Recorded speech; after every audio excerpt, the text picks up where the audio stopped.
Liberty Nation. Truth is making a comeback. Hello and welcome once more to Liberty Nation's Liberty Nation TV. I'm your host, Mark Angelides, and I'm joined once again by the thoughtful and elegant Mr. Jeff Charles. Today's topic is pardons, their use, potential misuse, and the ramifications of President Trump's decision to actually use them. Now, welcome, Jeff. Thanks for being here. Yeah, thanks for having me. Good to be here. So the first question is, we've all heard about Trump's pardoning of the boxer, Jack Johnson, and what was clearly a prosecution based on race. Why do you think this hasn't been done before? I mean, Obama pardoned or commuted almost 2,000 people. Surely he could have spared the ink and paper. What do you think? Yeah, I have no idea why Obama never issued a pardon for Jack Johnson. His arrest and conviction were clearly unjust.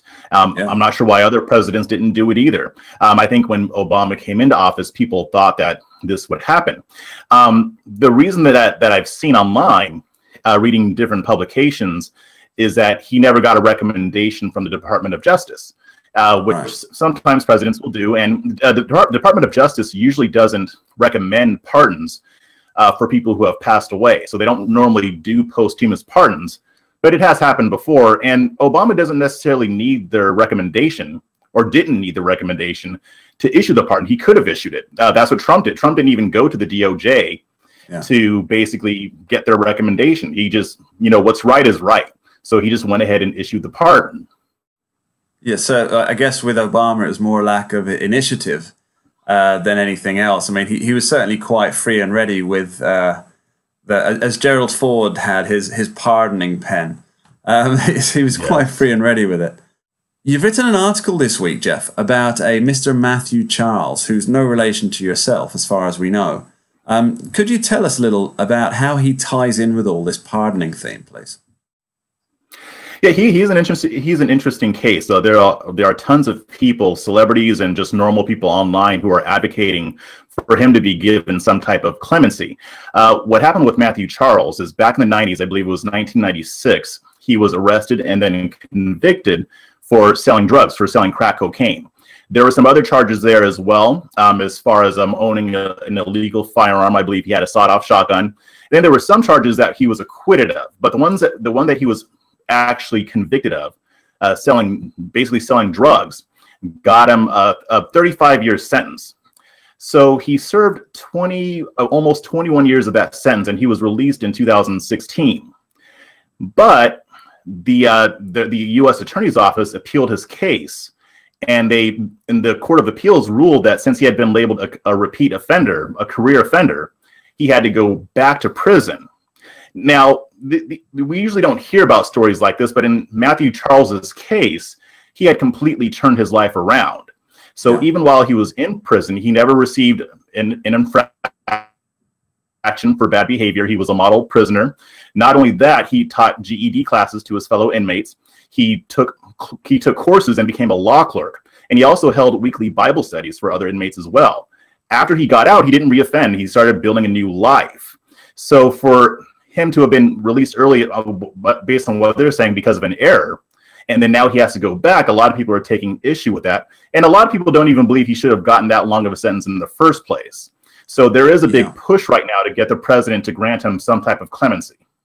Yeah, I know under the Obama administration, there was a large move to reduce sentences or grant clemency for people who had been convicted for drug-related offenses.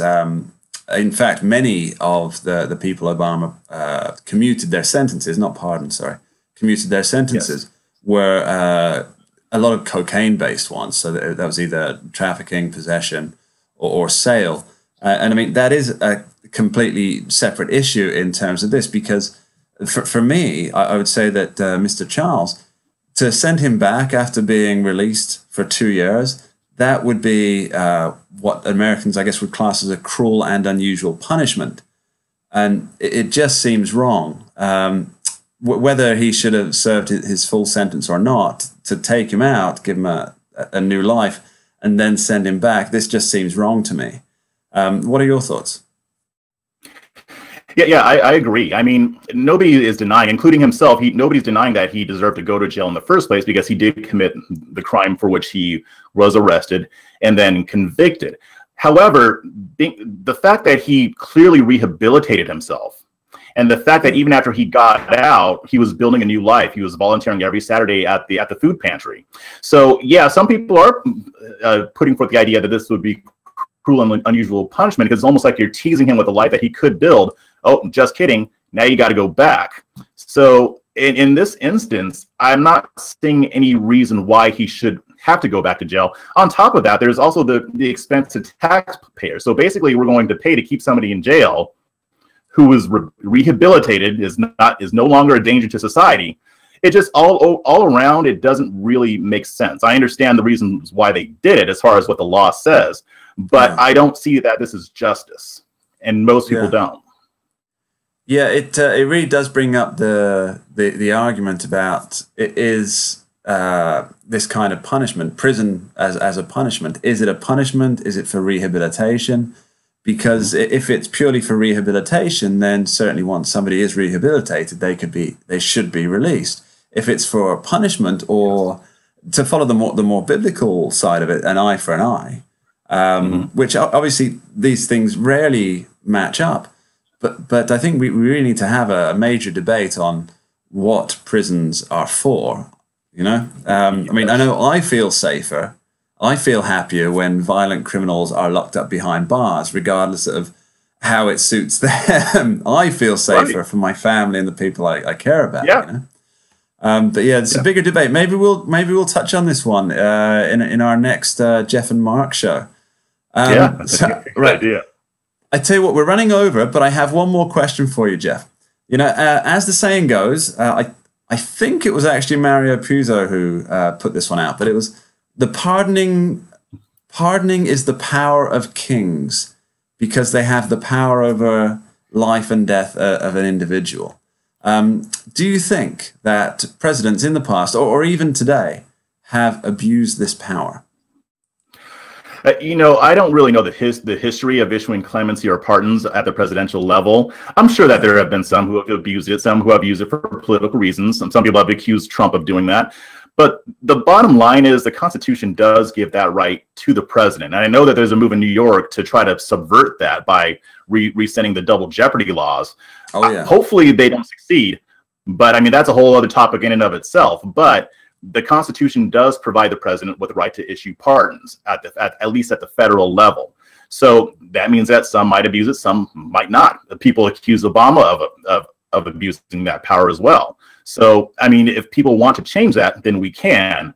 But I think we would need to do it in the right way, or maybe put some guidelines there for when a president can pardon, when he can't, or just leave it the way it is. Because realistically, I mean, if he's pardoning people, even if it's for political reasons, I'm not seeing how that destroys the country, really. I mean, I think there's more important issues that we need to worry about. Absolutely. The idea that we should put, because it's Donald Trump, we need to put some more regulations on top of this. No, don't touch your Constitution, the United States of America. It served you well. Stick with it. Don't change it, please. Trust me. I'm from England. I know how necessary a Constitution actually is. Jeff, thank you ever so much, Jeff, for your thoughtful input. Thanks for being here. All right. Thanks for having me. See you next time. See you next time. And thank you at home for watching and listening. It's your participation and feedback that makes all of this worthwhile for us. For those of you who simply don't have time to read all of the articles on libertynation.com, we found a way to make the truth even more accessible. We now have an entire section on our site where you can simply listen to the latest news by clicking the play button under the headlines. You see, at Liberty Nation, we do not let anything stop us from getting the facts to you, because truth is indeed making a comeback. Thanks very much. Liberty Nation. News and commentary, minus the propaganda. LibertyNation.com.